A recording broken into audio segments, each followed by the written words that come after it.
Manchas de tinta, eu respondi. Não, são chamuscados, e contei 5. Eis o meu sonho. Era um domingo. Terminado o almoço, nós íamos todos à igreja, e ao retornar o Sr. J veio comer conosco, o que ele nunca tinha feito, com algumas outras pessoas. Deixei um instante meus hóspedes para ir ver se tudo estava em ordem na sala de jantar, depois voltei ao salão, e logo notei sobre o tapete uma mancha preta perto da porta. Eu estava com ciúme do meu tapete novo, e observei, irritada, que alguém tinha entrado no salão com sapatos sujos. Como no meu sonho, o Sr. J interveio, observando que se disse que eram manchas de tinta, e me fez observar outras placas espalhadas em torno. Enquanto ele falava assim, eu exclamei, ó, meu sonho! Eis um tapete perdido. São chamuscados.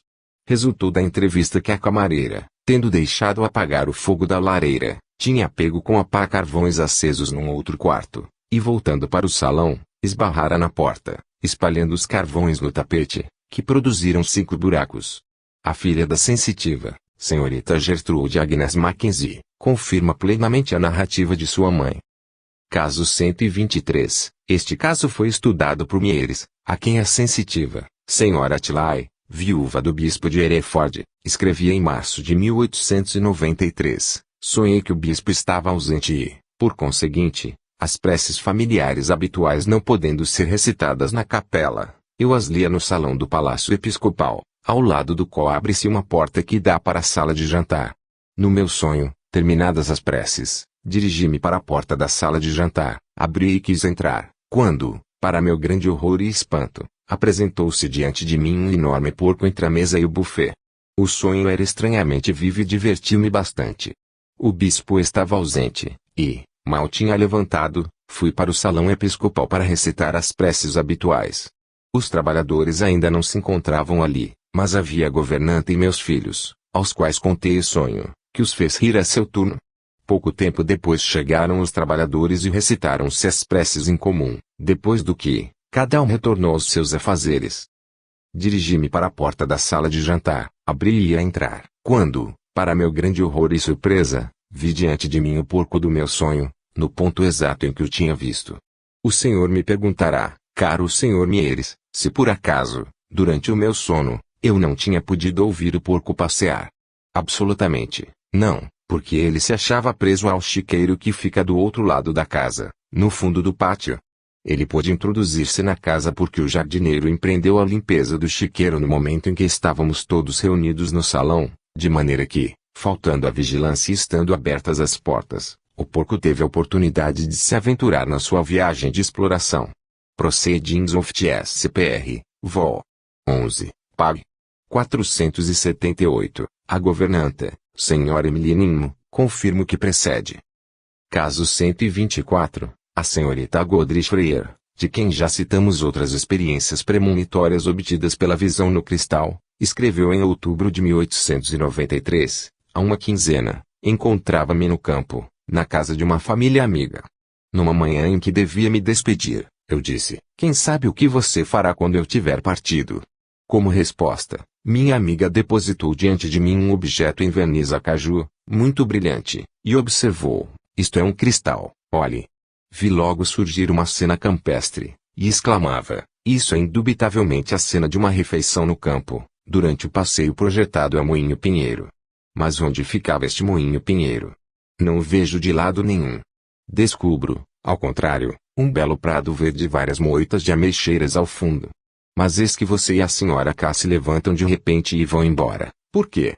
As senhoras G e S permanecem, e a primeira se comporta de maneira que se acreditaria que ela tivesse dor nos ombros. Vocês levaram também a ama de leite com a criança. Minha amiga observou, não sei em que consiste o Moinho Pinheiro, mas, de qualquer forma, a ama de leite com a criança não voltarão, com certeza. 2 dias depois ela me escrevia nestes termos, tuas afirmações a propósito do Moinho Pinheiro resultam conforme a verdade. Com efeito, não há moinhos à vista, e comemos no belo prado verde.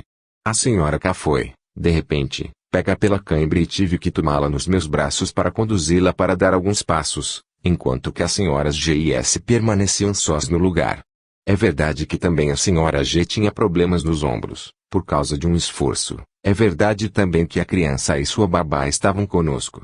As moitas no fundo do prado não eram precisamente ameixeiras, mas os sabugueiros misturados às amoras selvagens, que de longe, é verdade, pareciam perfeitamente arbustos de ameixeiras. Mieres, citando o fato nos Proceedings of TSCPR, Vol. 11, Pag. 503, declara ter lido a carta enunciada mais acima. Caso 125, Mieres, na sua obra sobre a consciência subliminale, cita o seguinte fato, Proceedings FTSCPR, Vol. 11, Pag. 491, que adveio ao Sr. H., cônsul inglês em Trieste, e contou por este último nestes termos, na data de 21 de setembro de 1893, há alguns meses tive um sonho muito vivo, que contei à minha mulher quando acordei, e que realizou-se nos seus menores detalhes mais ou menos 6 semanas mais tarde. Não parece que esse sonho tenha tido um objetivo qualquer, o que faz se perguntar, de que serve tudo isto? Sonhei que eu tinha sido convidado a jantar pelo cônsul-geral da Alemanha e que entrava numa grande sala cujas paredes estavam enfeitadas de troféus de armas e de brincos que vinham da África Oriental, região que conhecia bem por ter aí morado durante longo tempo. Após o jantar eu ia observar perto as armas, dentre as quais notei uma bela espada de punho dourado, que indiquei ao vice-cônsul francês, dizendo-lhe que era, provavelmente, um presente do sultão de Zanzibar ao cônsul alemão.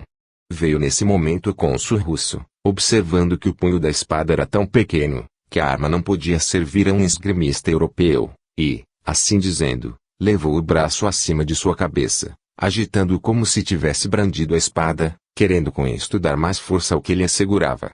Foi então que acordei, tão impressionado pela vivacidade do sonho, que eu me decidi a acordar minha mulher para contá-lo a ela. 6 semanas mais tarde fomos convidados pelo cônsul-geral da Alemanha a jantar. Observo que nesse intervalo tínhamos esquecido completamente o sonho. Introduziram-nos numa grande sala onde não tínhamos nunca entrado, embora eu experimentasse a impressão de que este lugar me era familiar. Suas paredes estavam enfeitadas com troféus de armas e de brincos que vinham da África Oriental, dentre os quais notei uma bela espada com punho dourado, presente do sultão de Zanzibar ao cônsul alemão. Em resumo, todos os detalhes sonhados se realizaram, sucessivamente, embora eu não me lembrasse do sonho, até o momento em que o cônsul russo levantou o braço sobre sua cabeça, agitando-o como fizesse com uma espada. Nesse instante o sonho se apresentou, subitamente, à minha memória. Aproximei-me logo de minha mulher, que conversava na soleira, perguntando-lhe, tu te lembras do meu sonho a propósito dos troféus de armas de Zanzibar? Ela respondeu que se lembrava em todos os seus detalhes, de sorte que foi testemunha comigo de sua realização. Depois disso decidi me contar o sonho às pessoas interessadas, que se mostraram muito surpresas. A senhora H. escreve, a seu turno, lembro-me de ter sido acordada pelo meu marido que tinha um sonho curioso a me contar. Isto se produziu há vários meses, e posso ter esquecido algum detalhe secundário, mas a substância do fato é a seguinte: ele sonhou que se encontrava comigo no jantar na casa do cônsul-geral da Alemanha, cujo salão estaria enfeitado com troféus de armas que vinham da parte oriental da África. Como ele tinha morado por longo tempo nessas regiões, interessou-se por essas armas e quis examiná-las de perto. Enquanto as observava, o cônsul russo aproximou-se e observou que certa espada tinha um punho tão pequeno que era impossível que pudesse ser brandida por mãos europeias, e ele levantou o braço, agitando-o no ar. Isto é o que eu me lembro do sonho, que se realizou várias semanas depois, quando nós já o tínhamos esquecido. Jantamos, com efeito, na casa do cônsul-geral da Alemanha, com o cônsul russo e outros convidados. Após o jantar, meu marido quis examinar de perto os troféus de armas suspensos nas paredes e, enquanto os observava, chegou o cônsul russo que pronunciou as palavras do sonho e terminou por levantar o braço e agitá-lo com a vivacidade que lhe era habitual, o que fez lembrar o sonho ao meu marido, que veio logo me perguntar se eu me lembrava dele. Eu me lembrava muito bem, mas como eu conversava nesse momento, a coincidência me teria, provavelmente, escapado sem sua intervenção. Assinado, Agnes M. Agard, o cônsul russo Adi Colemine e o vice-cônsul francês J. M. Chabel escreveram confirmando o que os concerne, respectivamente, com relação a este interessante e curioso episódio recolhido por Mieres. Fiz notar que a observação do sensitivo de não se ter lembrado do sonho senão no momento em que o cônsul russo agitou o braço no ar sugere uma reflexão análoga à de Lodge, A propósito do caso da Sra. Verral, caso 112, onde todos os detalhes desse episódio foram pré-anunciados, salvo o nome do protagonista, reticência necessária ao bom êxito da predição, e por aí fazendo crer numa intencionalidade, pois enfim, se a Sra. Verral soubesse a quem se dirigir para informações, ela não teria deixado de fazê-lo, dando lugar, por aí, a uma entrevista prematura que teria estragado tudo. No episódio citado é preciso, portanto, notar que para o bom êxito da predição era necessário que o sensitivo esquecesse o sonho para não se lembrar senão nos momentos em que se manifestava o incidente final, isto é, a ação do cônsul russo. Se o sensitivo se tivesse lembrado dele no momento em que foi introduzido na sala, ele não teria deixado de falar do sonho com os assistentes, ou de fixar seu pensamento sobre ele, na espera de sua realização ulterior, estragando, assim, o bom êxito da premonição. Parece, portanto, evidente que esses fatos não tiram sua origem de um simples automatismo subconsciente, mas revelam, ao contrário, uma intencionalidade, a qual, a seu turno, tenderia a provar que sua realização é determinada por meio de vias sugestivas, pelas personalidades mediúnicas ou subconscientes que as predizem. Isto posto, segue-se que esses episódios não podem ter senão um objetivo, que permaneceria inexplicável se tratasse de personalidades subconscientes, mas que, segundo o que dissemos no começo, se explicaria ao contrário, de uma maneira satisfatória se tratasse de personalidades externas ou espirituais. E se comparamos estas reticências nas premonições de ordem insignificante e praticamente inúteis, reticências manifestamente desejadas, por não opor obstáculo à sucessão pré-estabelecida dos acontecimentos, as reticências análogas, nas premonições de infortúnios ou de mortes, manifestamente desejadas a seu turno, por não opor obstáculos ao curso fatal dos acontecimentos, somos mais do que nunca levados a conceder às primeiras a mesma origem externa que não se pode recusar às segundas. Termino observando que esta categoria é quase inteiramente composta de casos onde as premonições foram confiadas a terceiros ou registradas antes de sua realização, circunstância que elimina qualquer hipótese que tende a explicá-las atribuindo-as a ilusões mnemônicas. Noto, enfim, que todos os sensitivos insistem, de uma maneira especial, sobre a extraordinária vivacidade de seus sonhos. Pode-se afirmar que esta particularidade, embora comum à grande maioria dos sonhos premonitórios, não está em parte alguma tão marcada quanto nesta categoria que trata dos casos insignificantes e praticamente inúteis. É como se a futilidade do conteúdo levasse as personalidades mediúnicas ou subconscientes a lhes imprimir uma vivacidade maior, a fim de aí fixar os detalhes na memória dos sensitivos. Subgrupo M. Premonições meteorológicas e sísmicas, casos 126 a 133. Compreendamos sob este título os episódios premonitórios que se referem a catástrofes telúricas, perturbações atmosféricas, acidentes causados pelo raio e assim por diante. Previno que por causa das habituais e inevitáveis dificuldades da classificação, vindas do fato de que existem episódios que contêm detalhes classificáveis em várias categorias, nós já passamos por vários casos relegados além, e mais precisamente os casos 18, 35, 46, 159, que encerram traços de ordem meteorológica e sísmica.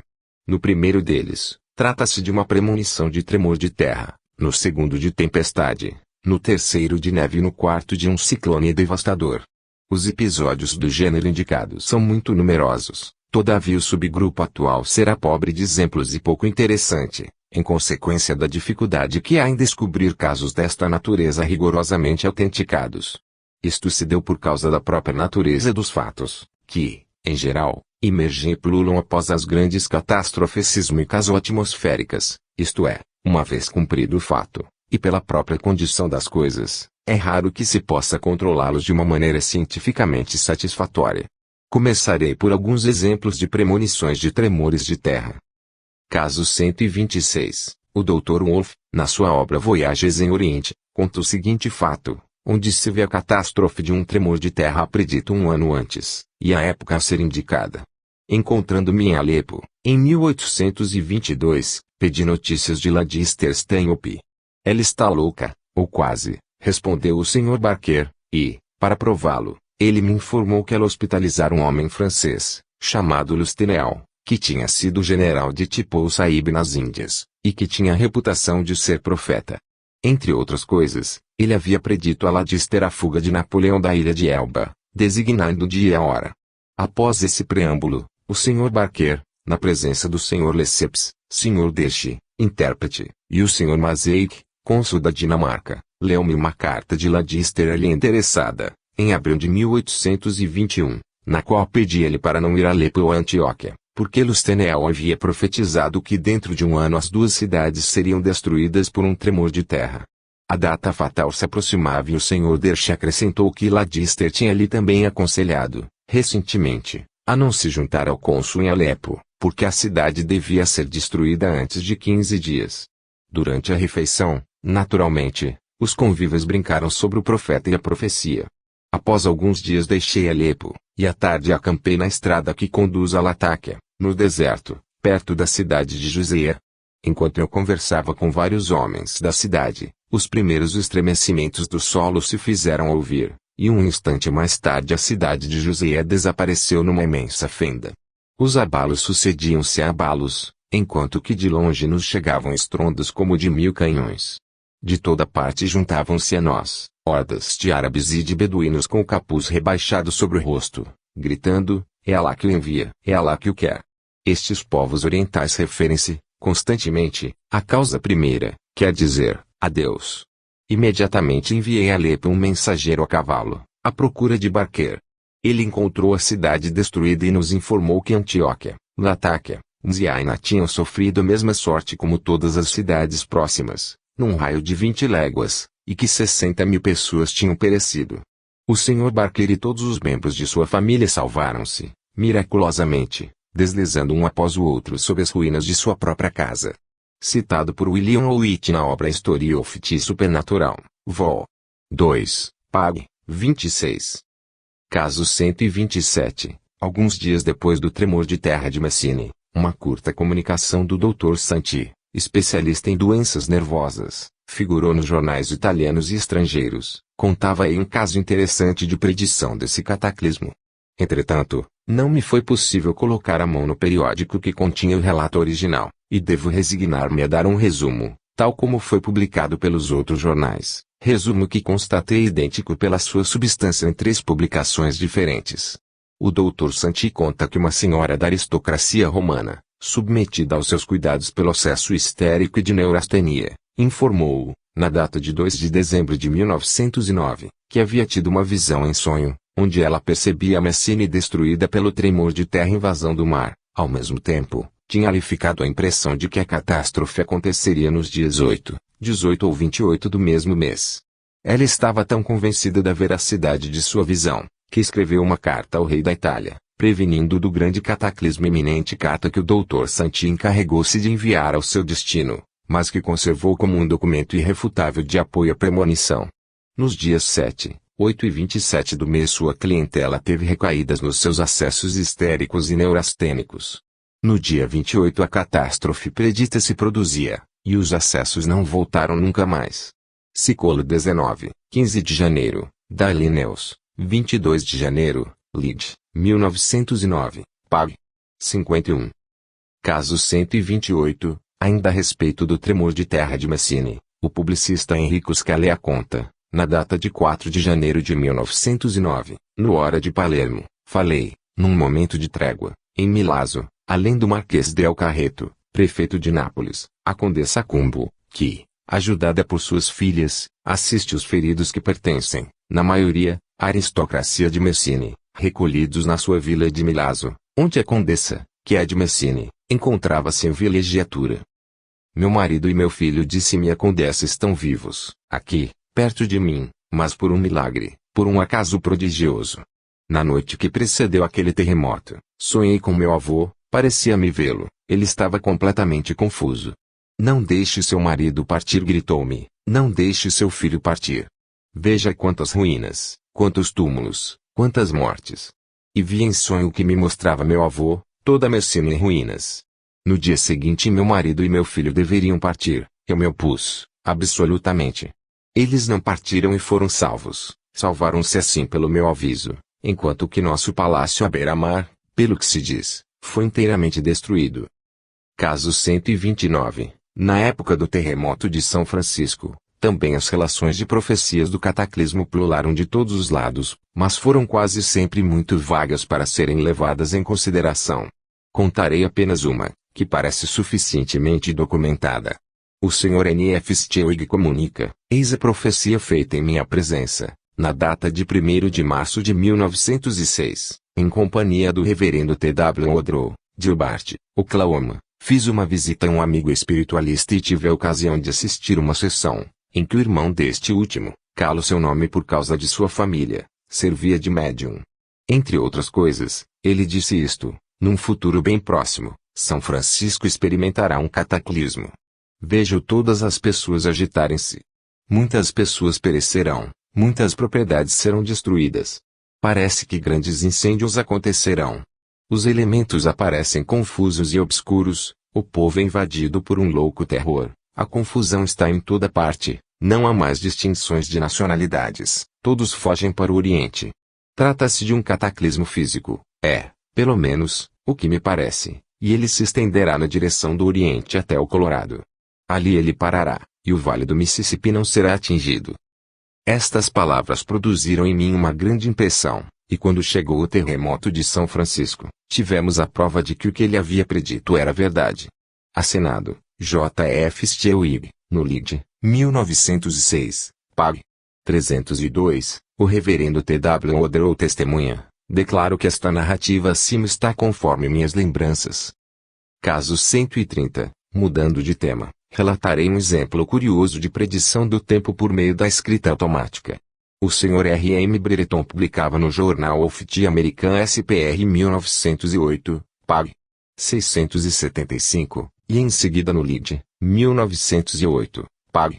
500, esta relação: eu e minha mãe, quando estamos sentados juntos e nos servimos da prancheta, obtemos, geralmente, comunicações de todo tipo, dentre as quais predições meteorológicas sobre o tempo que fará, e que, se não me engano, é um tema absolutamente novo no campo das pesquisas psíquicas e científicas.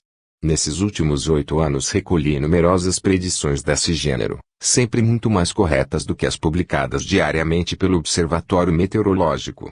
Direi mesmo que as constatei tão corretas, que regulei minhas viagens baseando-me nelas, e, com frequência, os lugares em que eu devia estar ficavam a centenas de milhas de distância.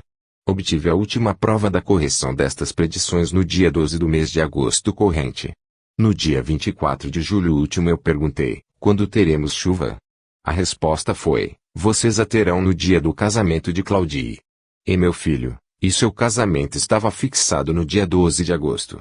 Do dia 24 de julho ao dia 12 de agosto, 19 dias estavam intercalados, representando um intervalo considerável para uma predição desta natureza. O tempo continuou bonito e quente durante esse período inteiro, até meia-noite do dia 11 de agosto, e o barômetro aneroide manteve-se constantemente entre um mínimo de 29,71 e um máximo de 29,80. Por volta de 7 horas da manhã, no dia 12, começou a chover, e choveu muito todo o dia, com um vento do sudeste. O boletim do Serviço Meteorológico para as previsões do tempo em Portland anuncia para o dia de quarta-feira, 12 de agosto, o seguinte: Portland e arredores, quarta-feira, tempo bom, temperatura moderada, vento de nordeste. Esse boletim foi redigido às 17 horas, no dia 11 de agosto. Tais são minhas experiências. Ora, deve existir uma lei que permite as penetrações psíquicas sobre o tempo que fará, o que deveria formar o objeto de um interessante estudo no campo científico, embora estas linhas devam evocar, ao contrário, algum sorriso incrédulo entre os sábios que as leem. Todavia, experimento o dever de publicar os fatos observados na esperança de ser útil, quando mais não fosse para induzir algum pesquisador a repetir minhas experiências. Assinado, R. M. Brereton, Woodstock, Oregon.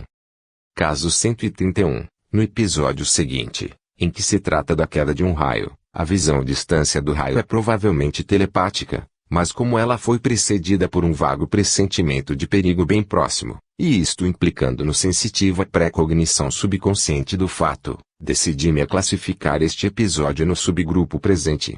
O Dr. Odgson recolheu e estudou-o, Mies publicou-o no seu estudo sobre a consciência subliminale, Proceedings of the SCPR, Vol.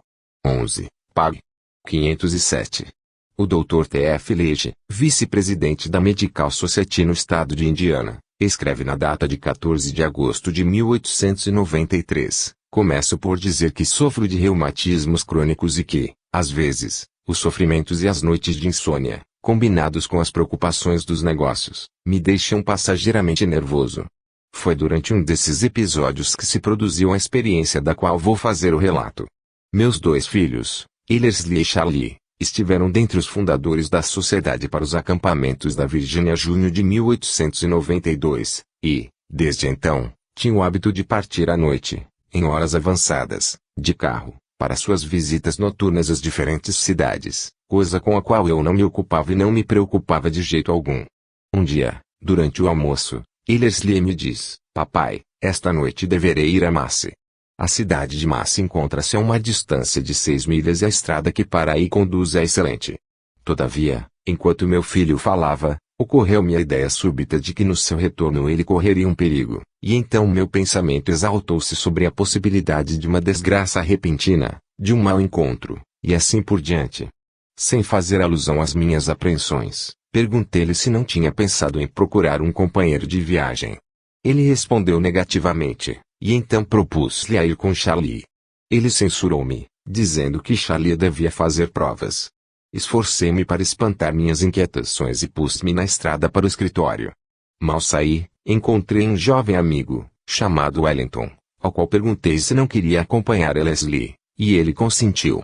Voltei sobre meus passos para avisar meu filho, que se mostrou satisfeito, e a partir desse momento fiquei calmo, ou, pelo menos, nisso acreditei.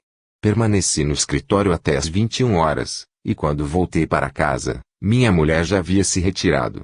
Deitei-me, li durante algum tempo, depois apaguei a luz e adormeci, sem mais pensar no meu filho ausente. Por volta das 23 horas acordei sobressaltado. No meu sonho, tinha percebido Ellerslie, sozinho no carro, que voltava devagar, e se encontrava a 1 milha de Crawfordsville. Reconheci tão bem a localidade, que me sentiria capaz de aí voltar no instante. Enquanto eu olhava, vi afundar-se o raio no meio da estrada, a 15 metros do cavalo. Meu primeiro movimento foi de acorrer ao local. Depois, lembrando-me que Ellerslie tinha estado em Massey, e que tinha estado com o amigo Wellington, fiz um esforço sobre mim mesmo para acalmar a injustificável ansiedade que me tinha tomado. Não conseguindo, acordei minha mulher para lhe perguntar se Wellington tinha acompanhado Ellerslie, e soube que ele havia desistido porque não lhe conviria assistir a esta sessão. Minha inquietação aumentava, mas finalmente ouvimos o ruído do carro, depois os passos de Ellerslie que voltava. Não tendo mais razão de existir às minhas ansiedades, voltei a dormir sem dizer nada a ninguém. Na hora do almoço Ellerslie nos diz: "Vi na noite passada um espetáculo aterrador. Enquanto voltava para casa, um raio caiu no meio da estrada bem em frente ao cavalo, fazendo jorrar em torno dele uma chuva de centelhas que cegavam. Fiquei aterrorizado. E o cavalo, ficou com medo. Perguntamos-lhe. Ele estacou, mas dei-lhe uma chibatada, encorajando com a voz. Feita a abstração do perigo corrido, o espetáculo foi magnífico e ultrapassava em esplendor todos os fogos de artifício do mundo. Perguntei se ele estava sozinho e se o cavalo trotava devagar, e ele respondeu-me afirmativamente. Perguntei em que ponto o acidente tinha se produzido, e a localidade indicada foi a que vi em sonho. Então contei minha experiência e meus pressentimentos. Quando volto a pensar no fato, acho estranho que me tenha alarmado, porque meu filho falara de um dos seus trajetos habituais. Estranho que pressenti que ocorreria um perigo, e precisamente no retorno. Estranho que tenha dormido sem me lembrar do meu filho ausente, quando geralmente não durmo enquanto meus filhos não tenham voltado. Estranho que eu tenha visto, sozinho, no veículo, quando eu acreditava estar acompanhado, e que tenha visto o cavalo trotar devagar, e que tenha observado o lugar preciso em que se encontravam, e que tenha distinguido o raio cair diante do cavalo da maneira descrita pelo meu filho. Acrescentarei que enquanto meu filho contava o incidente, tive a impressão de me encontrar nos lugares e de ter assistido ao fato. Assinado, Dr. T.F. Leite, sua mulher, Marie Leite, e seu filho Ellerslie confirmam o relato. Caso 132, toma episódio de uma relação que um eminente ministro anglicano enviará ao professor Oliver Lodge, seu amigo. Ele aí expõe suas próprias experiências psíquicas, as de sua filha e de seu pai. A propósito deste último, ele conta, numa manhã de junho, com um sol esplêndido e um céu sem nuvens, ele desceu para pedir à sua mulher para adiantar mais a hora da refeição, assegurando que uma tempestade formidável devia acontecer e que não teria sido prudente deixar-se surpreender com tantos objetos de metal sobre a mesa. Ele contou que vira em sonho uma tempestade se desencadear, que num dado momento o raio penetrara na sala em forma de globo, e ao mesmo tempo uma série de canos de chaminé colocados sobre o telhado em frente, chocados por uma descarga elétrica, tinham se precipitado no solo. Ora, tudo se realizou como ele havia predito, embora a tempestade tenha sobrevindo com uma precipitação tão extraordinária, que minha mãe, no começo da refeição, mostrou brincando o seu absolutamente limpo a meu pai, perguntando-lhe que contas daria do seu sonho. 20 minutos mais tarde o raio, sob a forma de globo, nos tinha ofuscado a todos e as chaminés do telhado em frente tinham se precipitado no solo, arrancadas por uma descarga elétrica. Jornal of SPR, 8, Pag. 265. Caso 133, a princesa Tola Doriametchevsky conta o seguinte estranho caso, do qual ela própria foi a heroína. No dia 3 de junho de 1902 voltava para minha casa às 23h30, quando um impulso repentino e irresistível me fez ordenar ao cocheiro para se dirigir à casa de uma de minhas amigas, que havia me convidado para uma sessão mediúnica organizada para aquela noite. Era o tempo em que eu ainda duvidava da realidade dos fatos mediúnicos e não tinha quase interesse pelos problemas espiritualistas. Aproximei-me do médium e perguntei se as entidades conhecidas por mim estavam presentes. A mesa, batendo vigorosamente, soletrou o nome do meu marido, Charles Dorian. Eu tinha visto, na véspera, meu marido, que estava em perfeita saúde e se preparava para uma viagem. Eu disse, como? Tu estás, então, separado do teu corpo? Respondeu ele, abatido pelo raio às 9h30 da manhã. Mas tu és deputado, repliquei, e os jornais o teriam logo anunciado. Ele respondeu, eles falarão. Alguns dias se passaram sem que nada acontecesse ao meu marido, que eu via frequentemente, embora não lhe falasse da mensagem obtida, sabendo a que ponto ele detestava as práticas espíritas. Na sexta-feira, 13 de junho, 10 dias após a mensagem, vi o veículo do meu marido entrar trotando forte no pátio, logo o cocheiro bateu e me entregou um bilhete do meu cunhado, onde eu li, nosso pobre Charles foi atingido por um raio às 9h30 do dia de hoje. A morte fora instantânea. Tive, em seguida, uma outra sessão com o mesmo médium e na mesma casa. O espírito do meu marido apresentou-se, e perguntei-lhe se, finalmente, estava convencido da sobrevivência.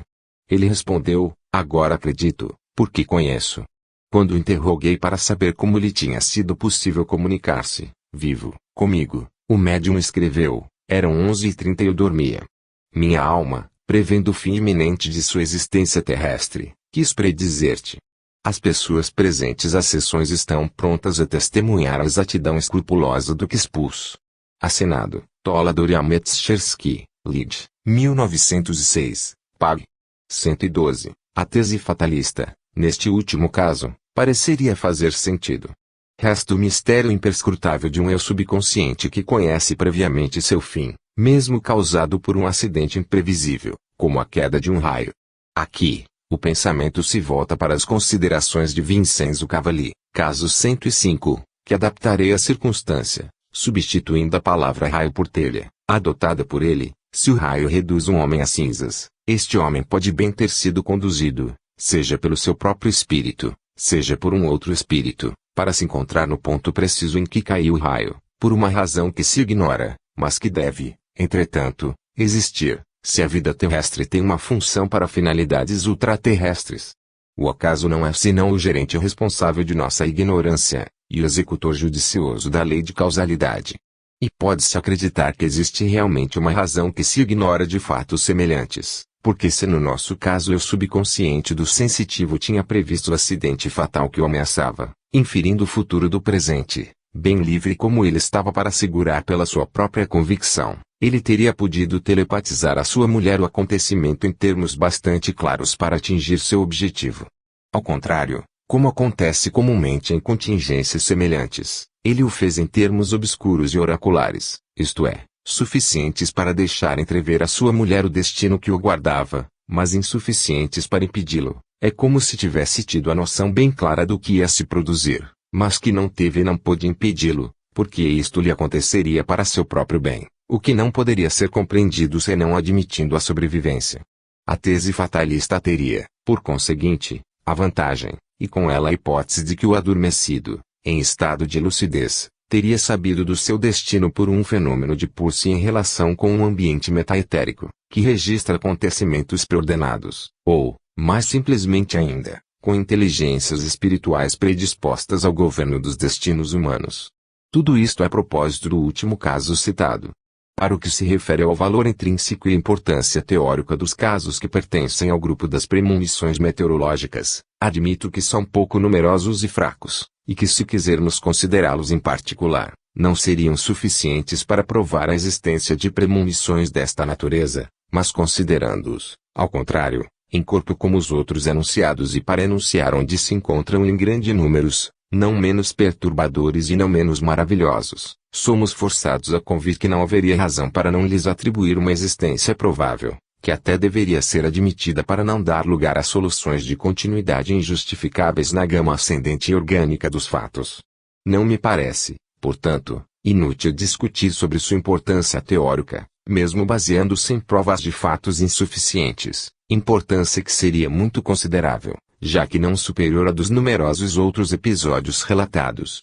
Com efeito, se fosse possível prever um mês antes o tempo que faria, ou um ano antes um tremor de terra, tudo isso seria indubitavelmente maravilhoso, mas como as perturbações atmosféricas e as comoções sísmicas obedecem a leis físicas imutáveis, a coisa pareceria menos extraordinária do que muitos outros fatos premonitórios de ordem acidental e imprevisível, aos quais seria necessário, todavia, comparar os casos em que o sensitivo visualiza o ponto preciso da queda do raio, ou especifica o dano que o raio deve causar, ou a pessoa a quem deve atingir.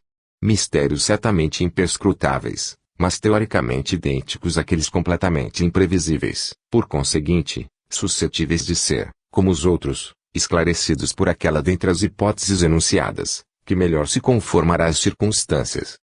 Subgrupo N. Premonições que salvam. Casos 134 a 159. Se compararmos o subgrupo presente àqueles que o precederam, embora se possa observar que ele se encontra entre os melhores fornecidos em matéria de casos, enganar-nos-íamos em concluir que as premonições que salvam se realizam com uma frequência maior do que as outras. O contrário se produz muito mais, e as mais frequentes são as que não salvam.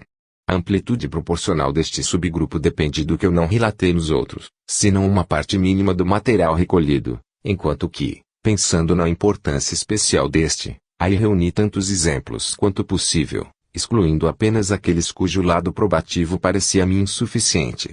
Sua importância especial consiste nos resultados utilitários que daí derivam, considerados em relação com seus modos de exteriorização que, muito frequentemente, fariam supor intervenções espirituais, e também nas complicações teóricas que daí ressaltam sob a forma de contradições aparentes, cujo mistério envolvendo a gênese da fenomenologia que nos ocupa parece ainda se adensar. Com efeito, as premonições que salvam pareceriam em contradição aberta com as que não salvam, onde não só nenhum propósito de conjurar as provas suspensas sobre os interessados se manifesta, mas onde transparece, ao contrário, a intenção de lhes calar as particularidades das quais eles poderiam se valer para evitá-las, caráter que se prestaria a induções e a deduções claras e explícitas. Não eram antitéticos os casos considerados neste subgrupo, que nos ensinam que o caráter em questão não se manifesta de uma maneira absoluta na fenomenologia premonitória, mas sofre numerosas exceções. Como explicar estas últimas? Como conciliá-las com a regra inflexível que parece governar uma tão grande parte da fenomenologia? Como está longe o dia em que as pesquisas baseadas nos fatos permitirão encontrar uma solução cientificamente satisfatória para este problema tão árduo, temos que nos contentar apenas com simples induções que não podem revestir outro valor senão o de ajudar a inteligência vacilante na obscuridade para discernir de que lado algum raio de luz poderia ser entrevisto. Isto bem posto, vou observar que para conciliar os fatos com as hipóteses fatalista e reencarnacionista, seria necessário presumir que se uma pessoa é favorecida por uma premonição, arrancando-a de um perigo de morte, isto significa que esta mesma premonição fazia parte, se ouso exprimir-me assim, do programa pré-estabelecido de sua existência encarnada. Isto quer dizer que a hora fatídica não tendo ainda chegado para ela, Esta intervenção estava prevista, e tinha como objetivo preservá-la de um acidente intempestivo que teria interrompido antes da hora o curso de sua existência terrestre. Querendo nos conformarmos a uma indução precedentemente exposta, segundo a qual somente uma parte das coisas humanas deveria ser considerada como sujeita à inflexível disciplina fatalista, seria necessário concluir que as premonições que não salvam referem-se à parte preordenada das coisas humanas, e as que salvam a parte não preordenada ou livre, para a qual não existiriam inibições superiores que impediriam entidades espirituais de intervirem em favor dos vivos, cada vez que a existência de faculdades mediúnicas nestes últimos o tornasse possível.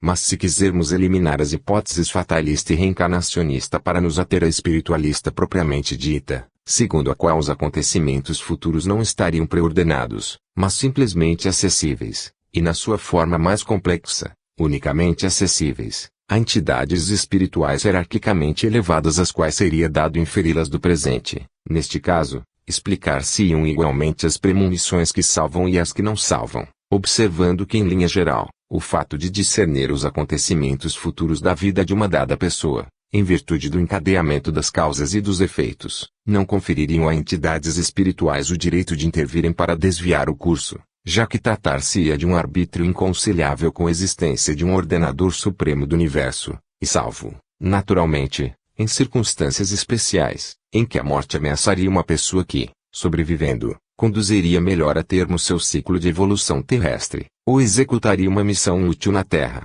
pouco importa se muito humilde ou muito maior. Tudo isto, é claro, do ponto de vista absoluto dos termos evolução e missão, e não do ponto de vista relativo da curta visão humana.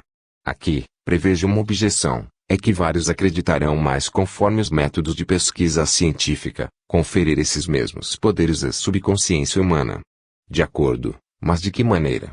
Tendo excluído, no momento, as hipóteses reencarnacionista, pré-natal, fatalista, só nos restaria outra porta de saída que é explicar em massa as premonições que salvam reabilitando para a circunstância a hipótese das inferências subconscientes a latitudes ilimitadas e para justificá-la, neste caso, pela observação de que as premonições que salvam não sustentam a objeção intransponível arrastada pelas reticências e simbolismos que distinguem as que não salvam. Reticências e simbolismos impossíveis de se atribuir à subconsciência, porque manifestamente desejados, a fim de impedir o sensitivo de elucidar o destino que o aguarda. Todavia, esta justificativa da última hipótese é artificial, além de qualquer expressão, pois não é permitido selecionar, arbitrariamente, os fatos para adaptá-los às nossas próprias teorias, visto que uma hipótese não é válida senão enquanto se conforma ao conjunto dos fatos, ou pelo menos enquanto se concilia com aqueles que ela não explica, mas não assume nunca o menor valor, se ela se encontra em contradição flagrante com os mais importantes. Portanto, não é o caso de discutir mais a hipótese em questão, concordando que dentre as premonições que salvam encontra-se um certo número que, indubitavelmente, tem sua origem em inferências subconscientes, circunstância que não resolve nada, já que, repito, não se trata de explicar algum fato singular dentre os mais simples, mas bem o conjunto das premonições estudadas, consideradas em relação com as outras categorias de premonições. Para atingir este objetivo é preciso outra coisa que não é a hipótese cômoda da onisciência subconsciente, e, se nesta questão tão misteriosa, uma coisa pode ser assegurada com certeza científica, é que o conjunto dos fatos não pode ser explicado senão admitindo a intervenção de entidades espirituais e a existência de uma alma sobrevivente à morte do corpo. Isto porque com a hipótese de uma personalidade subconsciente autônoma e onisciente, mas sujeita a desaparecer com a morte do corpo, não se explicaria jamais as premonições que acabo de indicar, as que não salvam em consequência do consentimento tácito ou deliberado da causa agente. Premonições que encerram um problema a resolver que constituirá a chave do princípio para a interpretação futura da fenomenologia inteira. Abandonemos, portanto, as induções teóricas e passemos à classificação, que inaugura expondo um certo número de fatos onde as premonições que salvam refletem circunstâncias que já existem, ou acontecimentos que já se desenrolaram próximo aos sensitivos no momento da premonição. Como se compreenderá facilmente, são as formas de premonições suscetíveis de ser interpretadas com a ajuda das inferências, ou percepções, ou reminiscências subconscientes. Entretanto, não é fácil aplicá-las a alguns dos casos relatados logo a seguir. Caso 134. Ele foi estudado pelo Dr. Dixon e publicado por Mieres no seu trabalho sobre a consciência subliminale, Proceedings of the SCPR, Vol. 11, Pag. 422. O Sr. Marshall White escreve ao Dr. Dixon na data de 30 de outubro de 1892, envio-lhe esta narrativa de um acidente onde verá que minha vida foi salva porque obedeci um impulso que não tem, certamente, por origem uma percepção consciente. Há alguns anos desembarquei em Stillwater, Minnesota, de um barco com o qual tinha descido o rio Saint Croix. Era um pequeno barco particular, o que fez com que nenhum veículo tivesse vindo esperar a nossa chegada. Quando tocamos Stillwater, eu era o único passageiro a bordo, e tive que caminhar sozinho até o albergue. Eram 9 horas da noite, o céu estava sem estrelas e as lojas que surgiram ao longo das descidas impediam-me de discernir a claridade da cidade. Finalmente, a hora, as nuvens e a sombra das lojas uniram-se para envolver a descida na mais profunda escuridão. Tinha estado uma primeira vez em Stillwater e conservara uma ideia geral da cidade, embora vários anos tenham se passado. Entretanto, estou absolutamente convencido de nunca ter passado na localidade onde me encontrava nesta noite. Quando desci do barco, percebi ao longe os faróis de uma ponte à minha esquerda, e lembrando-me de que a ponte ficava situada em frente à rua onde se encontrava o meu hotel, caminhei ao longo do cais nesta direção. Tinha percorrido uma pequena distância, quando de repente fui tomado por um impulso irresistível de voltar sobre meus próprios passos, ao qual obedeci, instantaneamente. Eu não via nada, não sentia nada, não experimentava nem mesmo a impressão de um perigo, mas unicamente a necessidade irresistível de voltar atrás. Lembrou-me, perfeitamente, que minha razão se rebelava, que me achava bobo por ter abandonado o caminho direto e estar caminhando de transverso, com a perspectiva de me perder no depósito da estação, tão embrulhado, e de dever me estar escalando acima alguma grade de 6 pés de altura. Ria de mim mesmo e, fazendo o caminho, continuava a me questionar, mas como você é louco, por que faz isto? Aonde vai? Contudo, o impulso era mais forte do que minha razão, e eu prosseguia sempre, até o momento em que encontrei o caminho certo, depois o hotel, e não demorei a esquecer o incidente. No dia seguinte, caí por acaso, no lugar em questão, e descobri que quando, na noite anterior, tinha voltado bruscamente atrás, encontrava-me a alguns passos do ponto onde termina o plano do cais, que leva em seguida a água numa descida tão rápida, que ninguém teria podido aí se manter, a menos que se aventurasse com precauções supremas. Sim, na escuridão eu havia colocado o pé fora do calçamento da estrada, e teria inevitavelmente perdido o equilíbrio e rolado no rio, e como sou inexperiente em natação e estava embaraçado por um pesado casaco e uma sacola a tiracolo, eu teria me afogado sem discussão possível. A importância do fato consiste nisto, e eu afirmo sob palavra de honra, que meu temperamento não é de modo algum impulsivo, mas perseverante e racional. Portanto, meu ato era contrário à minha natureza, e os protestos inúteis de minha razão contra um procedimento que me parecia absurdo e louco, persuadiram-me de que este ato só é explicável de 2 maneiras: ou fui influenciado por uma inteligência externa ou meu subconsciente agiu segundo percepções que o meu eu consciente não podia perceber. Observo que nunca tive em minha vida outra experiência supranormal quanto esta. Assinado, Marshall White, Chicago, Madison Avenue Park, 5 a 144, Mieres, com sua prudência habitual. Acrescenta que o relator poderia ter tido a intuição do perigo através das exalações de água lamacenta tornadas mais intensas, ou talvez uma vaga diferença no aspecto da escuridão da noite, ou também na resistência do ar.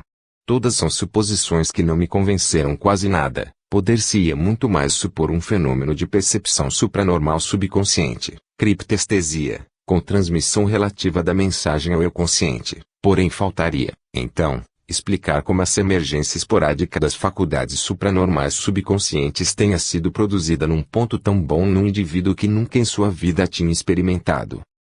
Caso 135, nos souvenirs autobiográficos do grande escultor Jean Dupré, editados pelos sucessores de Limon Minier, Pag.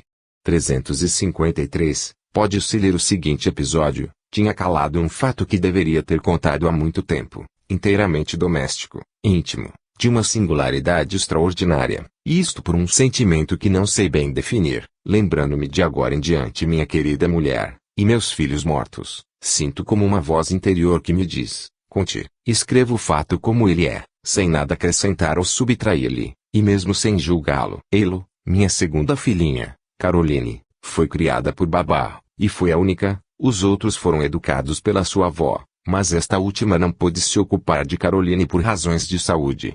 A babá de nossa filha morava em Londra, sobre a Rufina. A criança crescia bem, mas, de repente, uma erupção muito extensa e muito ruim colocou-a em perigo e a babá nos escreveu para ir vê-la. Sem perder um momento, aluguei uma carruagem e parti com minha mulher. Tendo chegado a Pontassieve, recuamos para a Rufina, e de lá prosseguimos nosso caminho para Londra, no alto de uma montanha, em parte arborizada de castanheiras e em parte nua e pedregosa. Atingimos finalmente a casinha da babá e da filhinha. A estrada contorna a montanha e em certos pontos é tão estreita, que só com grande esforço um carro pode por aí passar, e é natural, o que pode, portanto, fazer um veículo nessa montanha por entre essas choupanas, mas, apesar de tudo, chegamos. A criança estava muito doente e não tinha daí em diante nenhuma esperança de cura. Permanecemos um dia e uma noite, e quando ela teve dadas as ordens para o caso, infelizmente correto, da morte do anjinho, levei sua mãe em prantos, com muito esforço. Como eu disse, a estrada era estreita, e na descida, tínhamos à nossa direita o cume da montanha, à esquerda e quase no pico uma torrente muito profunda. Ignoro se é o Rincine ou o Mocia, ou um ou outro. O cavalo ia com um trote razoável, pela facilidade da descida e a certeza que ele sentia do freio que colocava nas rodas. Minha mulher, chorando, murmurava palavras de esperança a propósito da cura da criança. O céu estava límpido e o sol tinha se levantado há pouco, não se via ninguém na montanha nem em parte alguma. De repente, ouviu-se uma voz que disse, parem. Parecendo a voz ter vindo do lado do monte, eu e minha mulher retornamos para este lado, e moderei a rapidez do cavalo, mas não vimos ninguém. Toquei o cavalo para continuar, mas ao mesmo tempo a voz se fez de novo ouvir, e mais forte, dizendo, parem, parem. Segurei as rédeas e parei, desta vez minha mulher, depois de ter olhado, como eu, sem perceber alma viva, teve medo. Coragem, vamos disse, do que tem medo. Veja, não há ninguém e, por conseguinte, ninguém nos quer ofender. E, para pôr um termo a essa espécie de angústia que eu também sentia, dei uma chibatada no cavalo, mas quando ele quis dar um passo, ouvimos por 3 vezes, distintamente e mais forte, a mesma voz gritar, parem, parem, parem. Parei, e sem saber o que fazer nem o que pensar, desci e ajudei minha mulher, completamente trêmula, a descer, e qual não foi nosso espanto, nosso medo, nosso reconhecimento, por este aviso que nos deram para parar. O gancho do ferro tinha saído da roda esquerda, esta estava completamente torta e ia sair do seu eixo, quase raspando o precipício.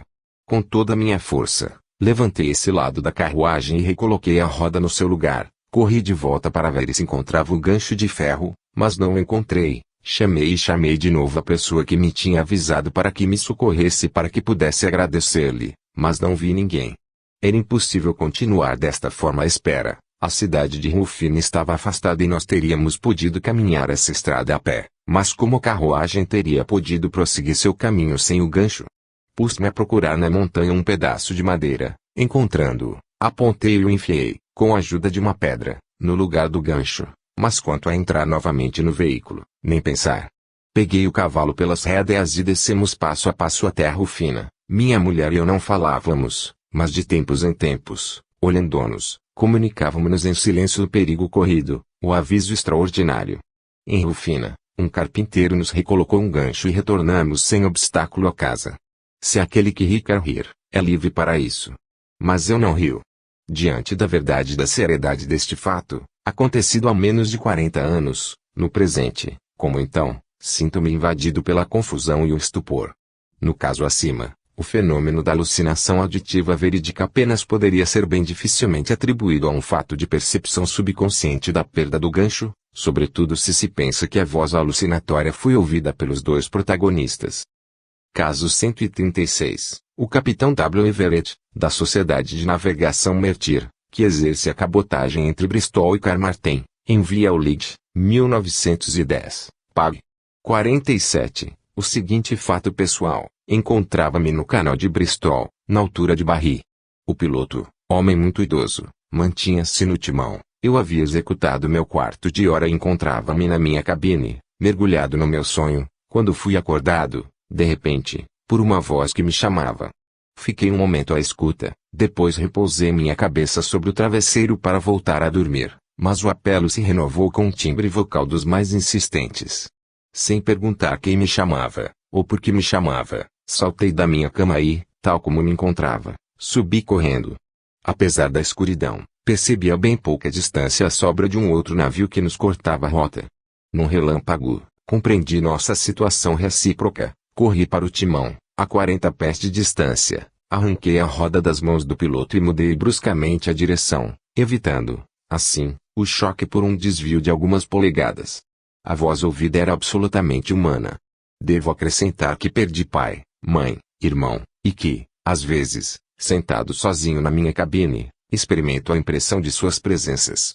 Assinado, W. Everett. A rigor, não se poderia excluir neste caso a possibilidade de uma ação telepática derivando, provavelmente, do pensamento ansioso do piloto do outro navio, mas se poderia objetar a isso que o capitão Everett mudou de rota, o que provaria que ninguém no outro navio tinha percebido o perigo. Caso 137, ele foi publicado por Mieres, Proceedings of the SCPR, Vol. 8, Pag. 401, e citei uma primeira vez no meu trabalho, Simbolism et Phenomenes Metapsíquicos. O sensitivo Sr. Brigten, de profissão legal, é uma pessoa conhecida de Podmore, que o tem como um homem inteligente, perspicaz, de temperamento prático e equilibrado. Ele conta que no ano de 1861, seu amigo, James Clark Burn, tendo comprado um barco a vapor para navegação fluvial, convidou-o a fazer com ele uma excursão de lazer. Partiram de Norwich, e após um dia de navegação ao longo do rio, atracaram à noite em Yarmouth, pouco distante da embocadura, segurando com cordas o barco, da popa à proa, a uma embarcação vizinha. Em seguida, por volta das 21h30, retiraram-se para suas respectivas cabines. Ele continua, eu podia ter dormido algumas horas, quando comecei a sonhar. Imaginei que abria os olhos e via através do teto da cabine, de maneira a discernir dois tenebrosos fantasmas suspensos no alto, perto do cano da chaminé. Pareciam mergulhados numa viva conversação e faziam alusão tanto à embocadura do rio, como aos cabos que prendiam a embarcação. Enfim, separaram-se gesticulando e piscando o olho, como se tivessem ouvido sobre um plano de ação estabelecido entre eles. Sempre suspensos no ar, tendo ambos o indicador estendido, com o qual tocaram, simultaneamente, um dos dois cabos de amarra, que chamuscaram como se fossem tocados por um ferro em brasa. O barco, daí em diante livre, foi arrastado à deriva, passou pela ponte suspensa, depois a de ferro, atravessou o largo de Braydon, a ponte de Yarmouth e extensa linha de construções que aí estão ancoradas. Durante esse tempo, os dois fantasmas, sempre suspensos no ar, acima do barco, emitiram estranhos sons musicais. Gostaria de ter acordado meu companheiro, sabendo bem que se a corrente nos arrastasse para a embocadura, naufragaríamos, inevitavelmente, passando pela barragem, e no sonho eu tentava me livrar do incubo que me oprimia, mas inutilmente. Corríamos sempre, ao longo do percurso meus olhos discerniam cada objeto, ultrapassamos Sutton, depois a cidade de Gurleston, e enfim chegou-se ao último contorno do rio, onde a água corre com precipitação para ultrapassar a barragem e se confundir no mar. Num instante, fomos presos nesses turbilhões e percebi que o barco começava a correr. Todavia, os sons musicais emitidos pelos dois fantasmas se transformaram em terríveis gritos de triunfo. A água chegava-me até a garganta, eu estertorava, afogava-me. Com um esforço desesperado, saltei da minha cama e me dirigi à porta, que arrombei de um golpe. Encontrei-me desperto, de camisa, diante de uma noite serena clareada pela lua. Instintivamente, voltei os olhos para o cordame da popa e constatei, com terror, que nesse momento preciso a amarra tinha se rasgado. Dirigi-me para o gancho da proa e vi a meu lado meu companheiro, precipitado pelo ruído da porta quebrada, que, gritando, fazia alusão à amarra perdida. Ambos agarramo-nos, desesperadamente, aos ganchos com nossas mãos, sem prestar atenção ao sangue que daí saía, e começamos a pedir socorro. Homens da embarcação vizinha não tardaram a chegar e puderam nos fornecer a tempo novos cordames.